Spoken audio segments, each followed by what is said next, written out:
Hello and welcome to my YouTube channel. For those of you that don't know me, my name is Anissa. I'm a holistic therapist and I work predominantly with unblocking the subconscious and releasing trauma. My intention here is to have a look at how we understand our bodies, but with a different lens, not one of Western healthcare, but also with the spiritual, ancestral, and ancient wisdom that is carried through all of us. So then, without further ado, let's jump into our first topic, which is the womb space. This conversation is about so much more than just fertility, let me assure you.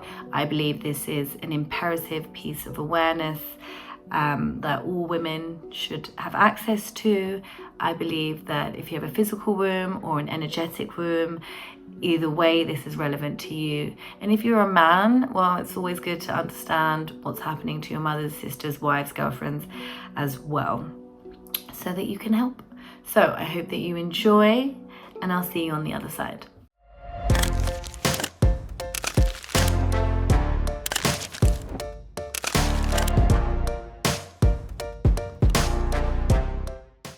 In the Western world, when we think about the womb space, we think primarily about babies or we think about periods.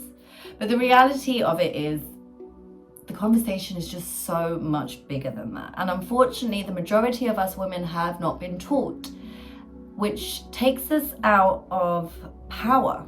It takes us away from power to not know how much power we hold in our bodies and how to use it.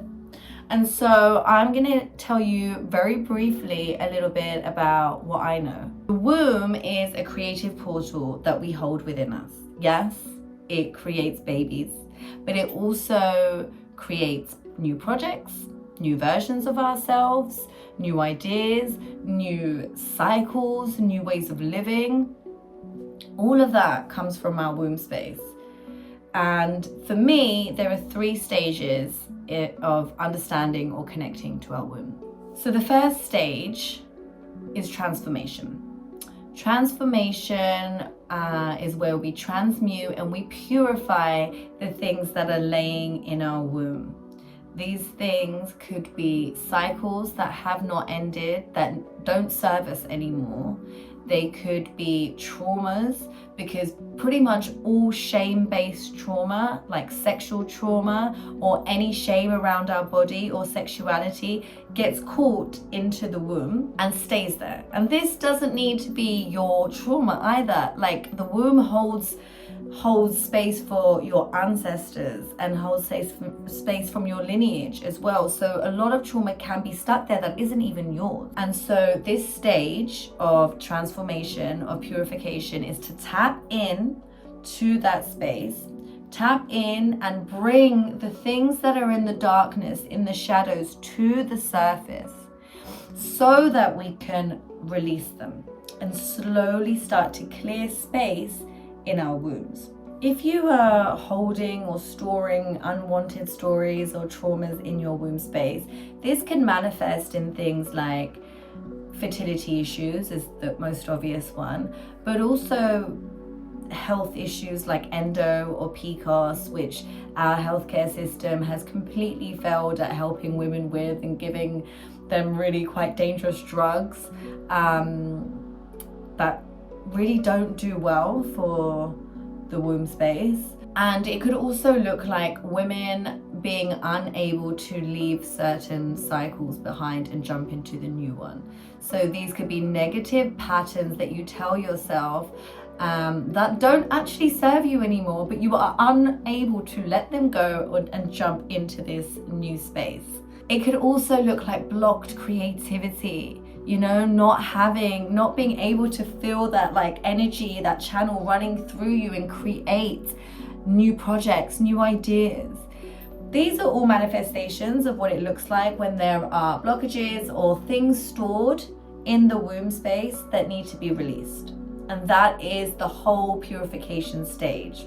The second stage of understanding the womb or connecting to the womb is indeed cultivation. And this is connection. This is really starting to have this dialogue, this relationship with her, and allowing her to kind of guide you. And there are so many practices that you can do to nourish your womb. These are your yoni steams, these are your jade egg practices, and also just like tapping in and listening to her when she's telling you what to eat or telling you who to date. She's got all the answers essentially. So tapping in and cultivating that relationship with her is so important for your womb health and for keeping the energy flowing, right? Because we've released, we've purified. Now it's time to really tap in and listen to her and gain her wisdom that isn't just your wisdom, but bear in mind it runs through your lineage as well. Not only do your own experiences, your own traumas, your own stories get stored in your womb, but also the shame-based traumas that the women in our lineage have had as well. They also get stored there. So when we are doing this purification work and we're releasing these things, we're kind of offering that freedom to our ancestors, but also doing the work for the next generation. So we're not continuously passing down these stories that don't serve us. And the third stage, the stage which the womb is celebrated for, which is the creation phase. And like I said before, it's not just about creating babies, although that is one of the most powerful things the womb does, but it's also about creating projects, ideas, and also manifesting from the womb. Creating a new life and a new dream life for yourself, understanding that you can create anything you want, and we have this insane power as women within us, and tapping into that to create new opportunities, new cycles from a place of power. Alrighty, well, I hope you enjoyed that. I hope you learned something. I hope you feel somewhat more empowered. And if any part of that made you feel a little bit uncomfortable, a little bit triggered, that is where you should put your attention. I work with women in many different capacities, online, one-to-one, face-to-face in ceremony, and in my group space where I help women with all the different types of womb work that I do. If this is something that you would like to learn more about, please connect with me on my social media, and I'll put the information below. And I also have a newsletter which you can sign up to through my social media as well. And stay tuned, because next week we are going to be looking at ancestral trauma and the things that we learn and carry from our lineage. So exciting stuff. Subscribe to my channel if that sounds like something you would like to keep learning about, and have a lovely week. Bye.